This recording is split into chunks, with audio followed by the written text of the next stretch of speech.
So I ran into a friend last night, and he looked at me and he said, "So you're the guy out there telling everybody not to make a mortgage payment?" And I realized that what I need to do is put some context around that statement and give you some of the background details, information, and data that I'm relying on when I suggest to people that you need to seriously consider the options that are available to you to stop making mortgage payments. And to make the point, what I'm going to do is I'm going to share a screen and give you some of the information that I'm relying on. The first thing that I want to begin with is the biggest problem that I see out there, the absolute catastrophe of employment or unemployment that's out there. Now, you see this is a running unemployment number chart, but look at that number up here. And the thing that's most significant and frankly most terrifying is how quickly that unemployment number went up to the highest level ever. If you have any memory of your grandparents or people talking about the Great Depression, you remember those black and white slides of people in bread lines and absolutely just apocalyptic scenes? Keep in mind that the unemployment that was being dealt with at that point in time was much lower than you see here, and it occurred over a much longer period of time. This came overnight, and that's going to really make so much worse the problems that we have to deal with because of the unemployment. You know, we have more people unemployed now than the total population of something like 25 or 26 states. And quite frankly, this figure, unemployment, is dramatically low. I don't buy it at all. And the reason why I say that is because this figure is artificial. The feds have pumped in trillions of dollars through PPP and through stimulus money, and it's that money that's keeping this number artificially low. I think that if it weren't for that funny money that's been blown into the system, we'd have 50, 60% unemployment. And that's a number that even the analysts can't deal with and that they're afraid to confront. So let's talk about one of the other things that terrifies me and that drives my intensity about this particular issue. Part of the reason why we got into that unemployment, and again, it's only part of it, but part of the reason we got into this bad unemployment situation is because coronavirus comes around. And clearly that sent people home and that crashed the economy. But the problem with blaming it all on coronavirus is that we were in a disastrous economic situation prior to coronavirus. And I know some people go, "Oh no, the stock market was great." Yeah, but the stock market was high because of the games that the federal government is playing with pumping up the stock market. At core, we did not have a healthy and sustainable economy, and the evidence for that is just what happened because of coronavirus. But you know, focusing specifically on coronavirus, this is the problem. We have cases that are continuing to go out of control, and regardless of what you think about the coronavirus, if you're buying into this insanity that it's the flu or something else like that, you know, turn the channel, don't watch this, go somewhere else, because I'm sick of hearing that. The rest of the world recognized the seriousness of this disastrous, debilitating situation that we were in, and look what they did down here. Look at China. You know, they absolutely just snuffed it out. Every other civilized country, Italy, and all these other countries had much worse problems than we did. We could have solved it if we were smart a lot better than where we are. But because of this insanity that we live in right now, this is where we are. And what does that mean? That means that it's only going to get so much worse. We are only in the second or third inning of a disastrous ball game. And again, the reason why I'm doing this video is the suggestion that consumers need to be preserving their income draws my advice here in this particular area.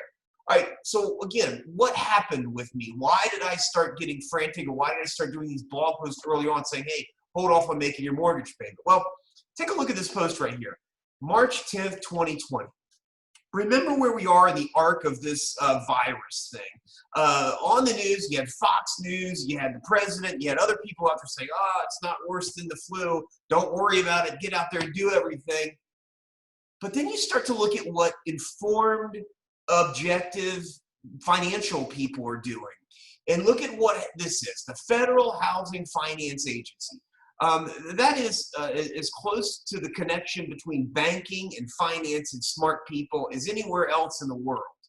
And at this point in time, March 10th, 2020, you remember much of the news kind of vacillated on how bad things were and what else is going on. And again, you had these lunatics out there not recognizing the seriousness of coronavirus. And to every one of those people that sought to downplay it or listen to this insanity that talked about it wasn't that big a deal, we're going to cure it, blah, blah, blah, I said, well, wait a minute. Why is it that publicly traded companies that are governed by the smartest people in the world are taking dramatic steps, dramatic actions that are existentially damaging to those organizations? What am I talking about? NBA, NFL, NHL, NASCAR, Disney, all of the airlines. At the same time, some fools were out there saying this wasn't such a big deal. You have all of these publicly traded companies and their boards of directors that are having emergency meetings, and they are making decisions that they know are going to result in the bankruptcy of their organizations. Think about that. Early on, around this period, March and in early April and into mid-March, while people were out there, fools, downplaying the significance of this, every single publicly traded company in this world, governed by the smartest people in the world, are taking dramatic steps, shutting down their organizations, knowing that they are doing so is going to push their organizations in bankruptcy. And we have the Federal Housing Finance Administration. And what do they say? They say, we're directing our servicers to engage in modifications with people. And there's another important thing about this that's critical. I litigated for more than 10 years against, quote, the banks. And in every one of those cases, I always had this concept called the wizard behind the curtain. And it wasn't Bank of America, Wells, City, Chase that were calling the shots on these things, but there was a wizard behind the curtain. And that, in fact, was Fannie and Freddie Mac. Those are the federal agencies that buy the loans. But even beyond that and above them, the true wizard, the Federal Housing Finance Agency. So just focus on this and focus on this particular website. Why is it that the Federal Housing Finance Administration has the ability to tell all of their servicers, shut it down, stop accepting payments from consumers, or at least allow them to enter into forbearance? And in fact, that's exactly what it is. The forbearance that FHFA is able to force their servicers to accept is dramatic. Never seen anything like it. And it really pulls back the curtain on what the reality is. The reality is the federal government is the wizard behind the curtain on all these mortgages, not Bank of America, Citi, Wells, Chase.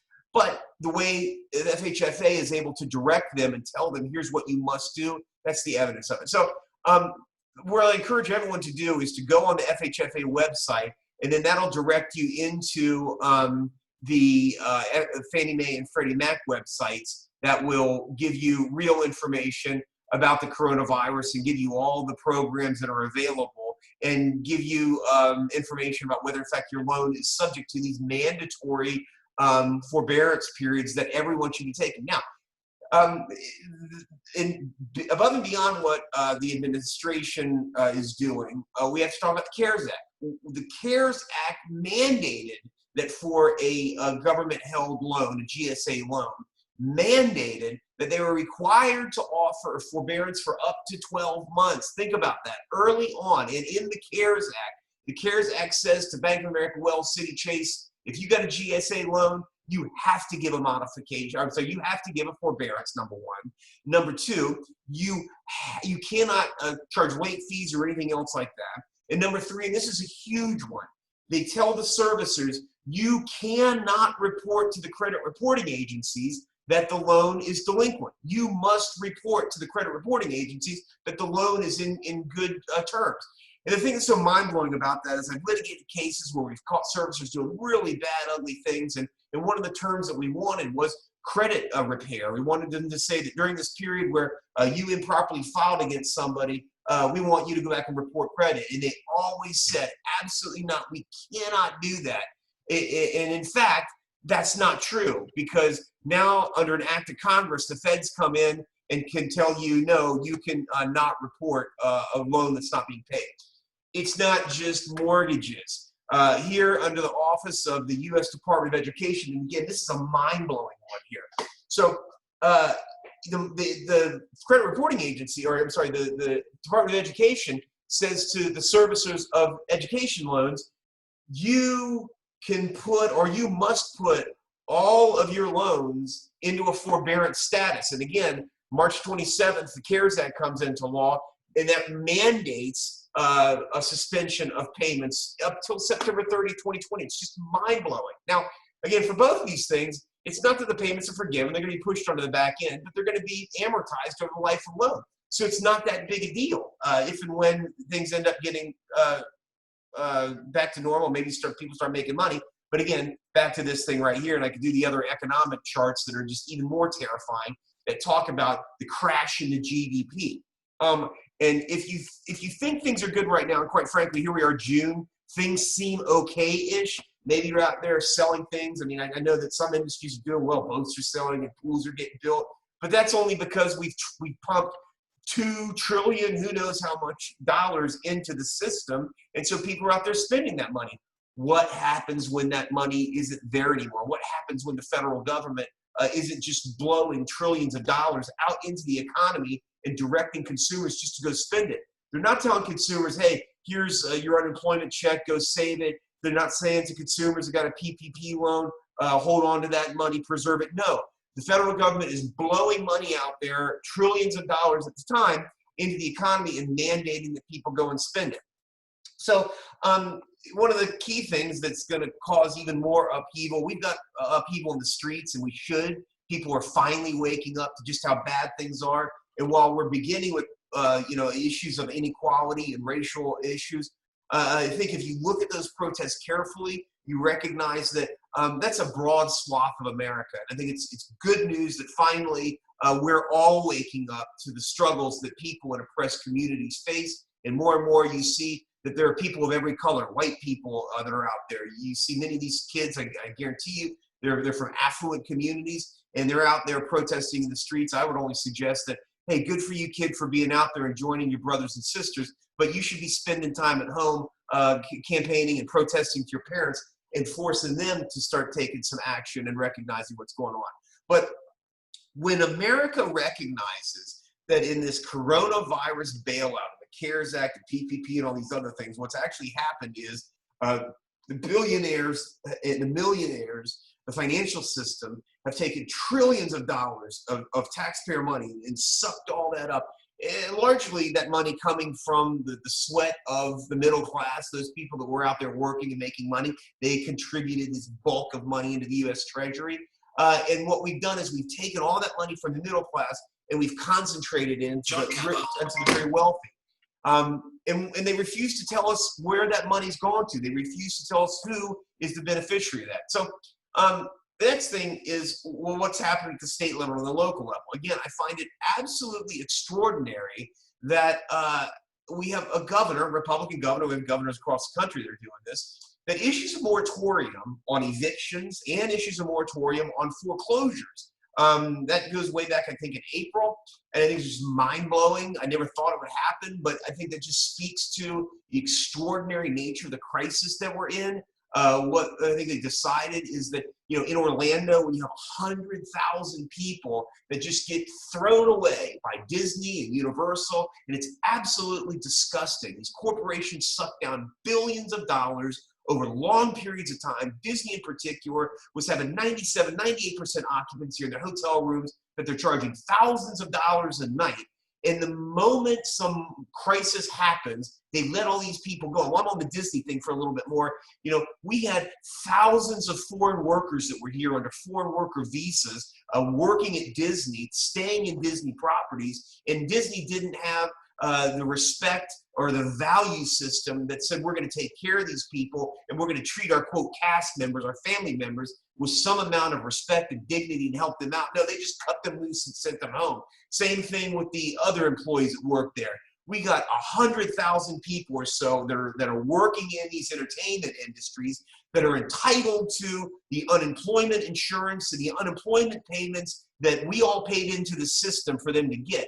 And in Orlando, there's a crisis because those people, those employees, still can't get unemployment. And what's Disney doing? Not a damn thing. You want to know why they're not doing a damn thing?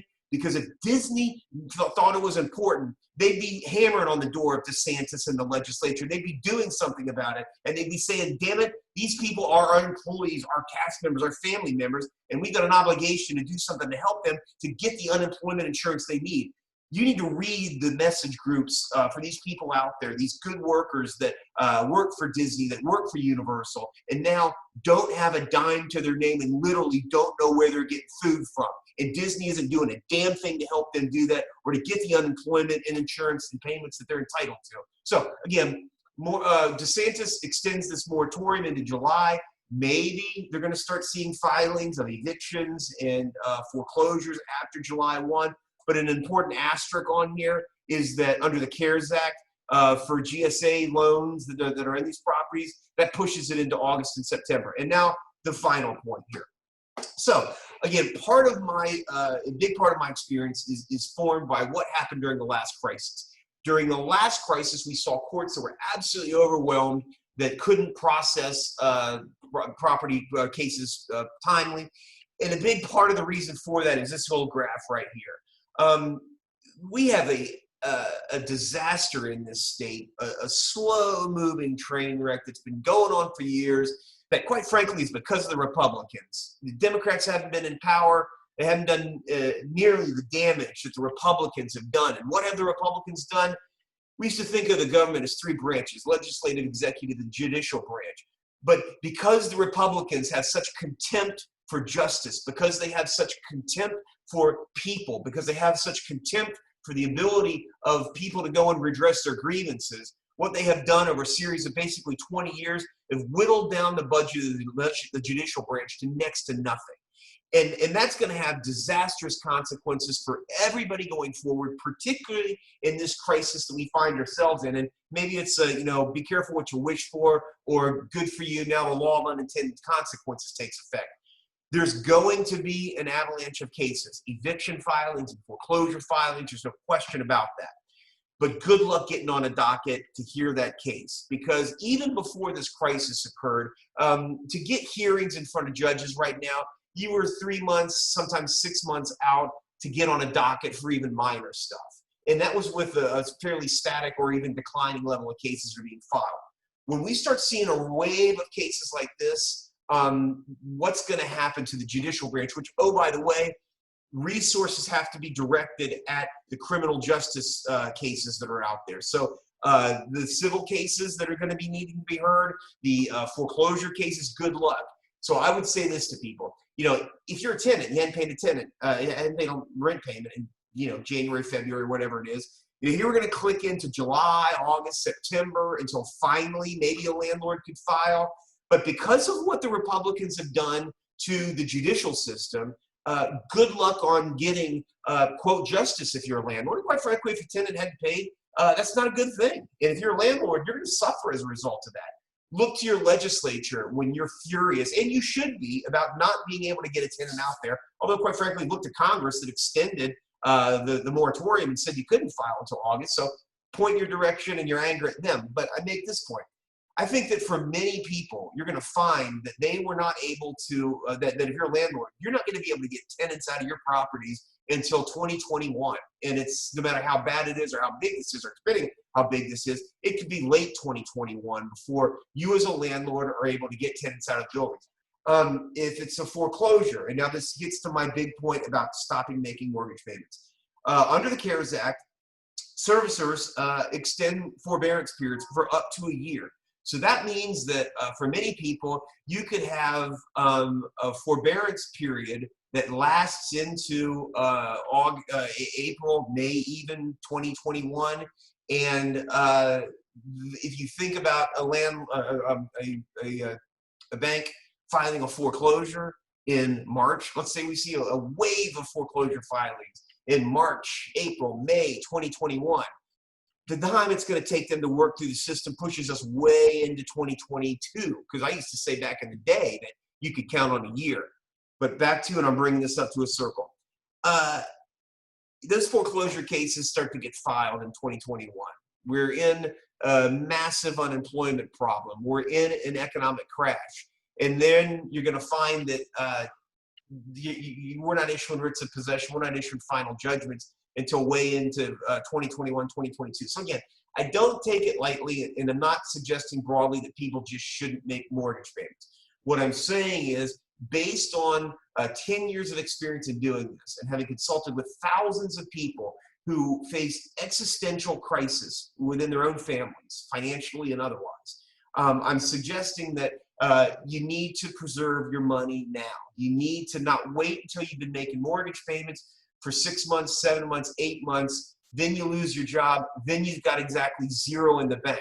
You need to look at the long-term consequences, and you need to look at the long play of this and make a real analysis of really what the facts are regarding this current situation that we're in.